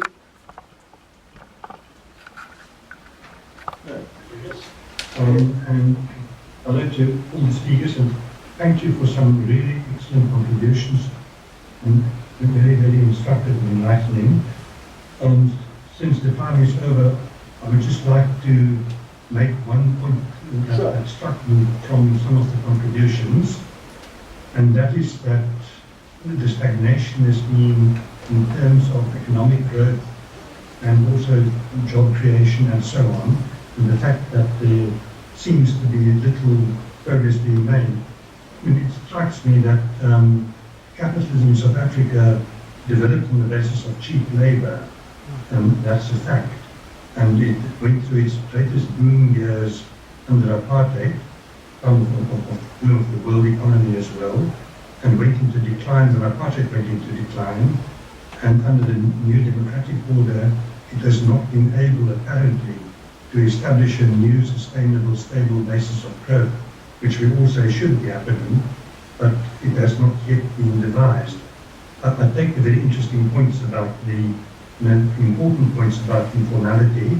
I agree with Pat's characterization of that as something which is essentially not regulated.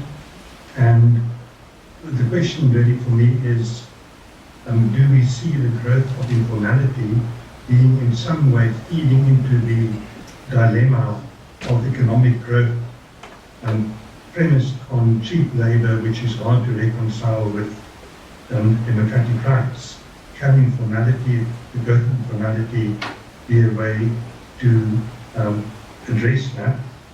And perhaps I can just make one small point concerning organisation. These very important points that have been made, just to emphasise, I think that ultimately all effective worker organisation is really self-organisation, workers doing their own thing, yes, with support from others, help from others, and so on, but nevertheless, if the workers themselves don't do it, it's not going to work for them.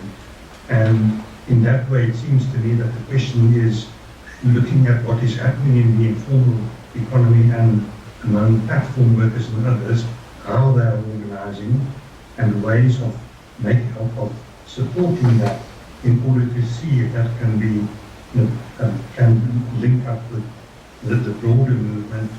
And that I think is a challenge for the broader movement to harness new forces, which I think ultimately will be the only way of really coming to grips with the problems that we see in the unorganized and hostile economy. Anybody want? Sorry, thank you. Does anybody want to make a stab at the decision? Firstly, I think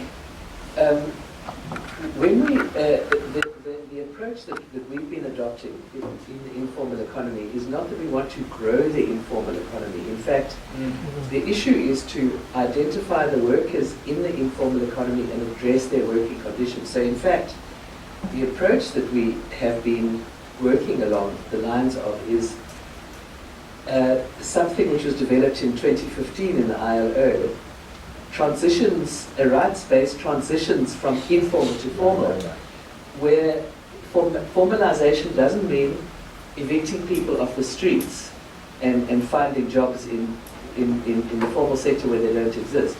The issue is then having the security of social protection, the rights to negotiate, the rights at work, and so they can still work on the streets, but they be formalized in the sense of being legally recognized, and then recognized in terms of their access to social protection and their access to representation and employment opportunity and work opportunities, not employment opportunities.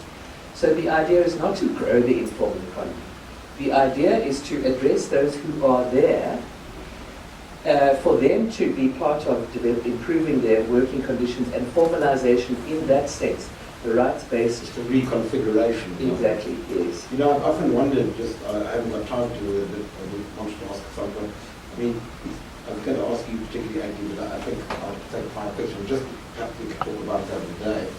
Because I just wonder whether, because of the way we define GDP and national accounts from the time of Quizlets, whether we get so many things wrong, because we exclude so much, therefore we're obsessed by that the GDP should be 3, 4, 5, 6%.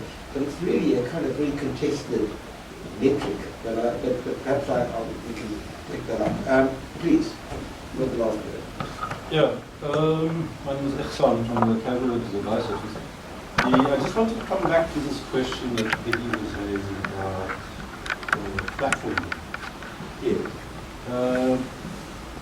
Is that not this preoccupation with these platform in the South African context?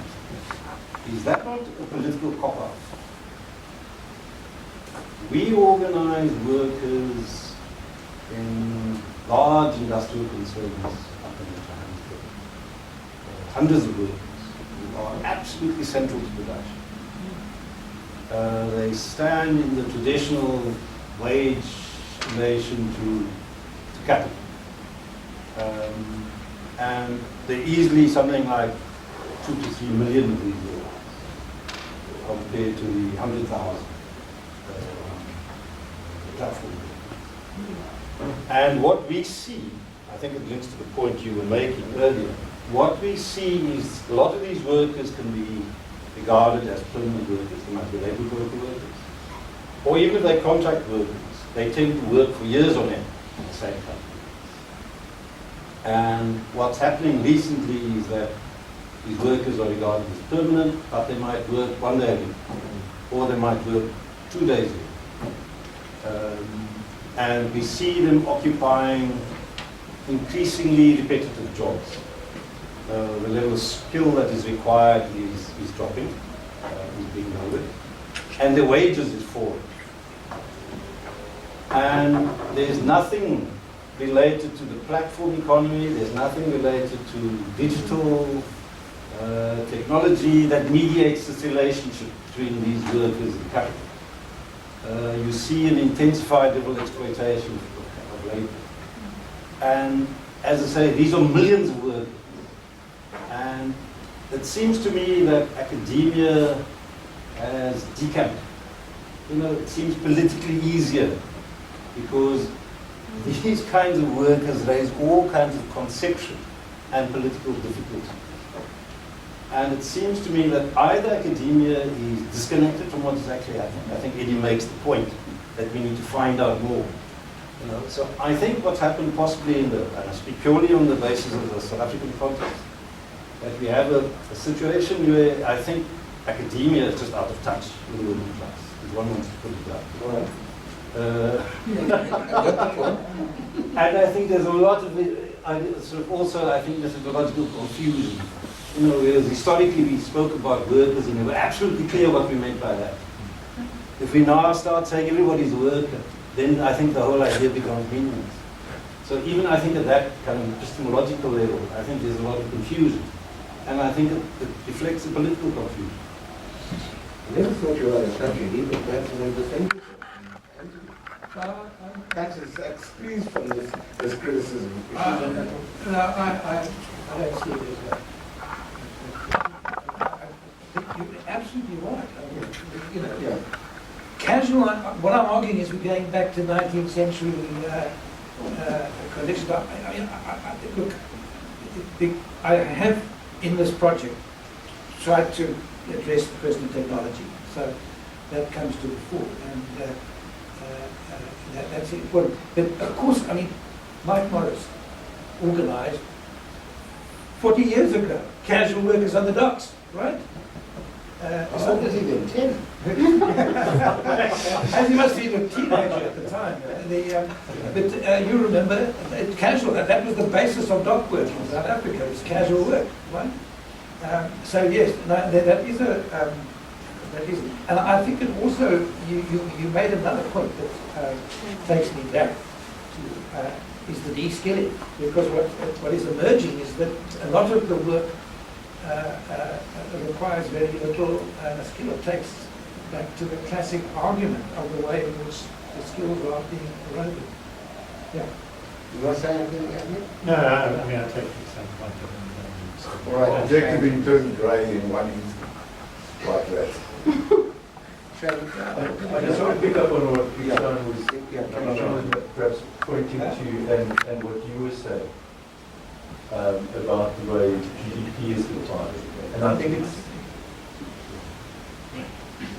it's really, we've got a lot of problems with terms and definitions, and I think it's most relevant with regard to informality and this notion of the informal economy. And the sorts of stats that Haroon was using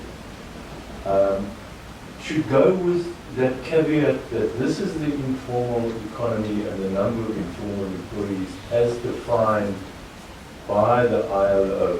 This is the definition we're using. And that definition is largely constructed out of the need to transform that definition into a set of questions that can be asked in a household survey questionnaire. And it's actually a very constraining definition. And I think it's very problematic. we know that actually the informal economy is a very wide continuum that starts just somewhere just to the left of complete unemployment and ends up at the right over on the other end of completely compliant, regulated employment. And then there's this very wide continuum in between. And I think it's similar with some of these categories of work that we're talking about, that Ikshan is pointing to. There's a lot of complexity that we're still using old terms to define, and we're still using these very short definitions to define areas that are far, far more complex. And I think it's a major problem that policymakers are actually using those definitions and that data, and it's hiding a lot of the complexity. If I could say something about that definition thing, when it was decided in 2002 to use this term informal economy for this broad spectrum as you describe it, the statisticians had a separate definition for statistical purposes called informal sector. And to be honest, Harun is talking about the informal sector definition. It's not an old definition, but it's only a subsector of the whole informal economy. And the informal economy is all those people whose conditions are protected or not, or partially protected by the informal economy, which includes all the precarious workers who also, there are a whole lot of parts of, where they're not protected either. So the thing is that the statistics and the informal sector figures are one particular part of that broader informal economy. And it's always been really problematic, for us who works with workers in the informal economy, because we like to deal with who we see on the ground and then what they do. The problem is if you start with a definition, you end up excluding quite a lot of people because for various reasons some of them don't fit into the definition. So the statistical definition, which is informal sector, is fairly clearly defined, and it doesn't include all of the range of the informal economy. And it gets used interchangeably by academics, and what makes it worse, by all the municipal officials. So no one's actually talking about the same thing half the time. So it makes it very difficult to do policy work or urban planning and urban policy work, because not everybody's talking about the same thing. Even this discussion we were having, we were getting into that area of not actually talking about quite the same thing. There's a whole day tomorrow to deal with this, and we've gone way beyond the witching eye of it. Can I just thank all my panelists? Each of these needs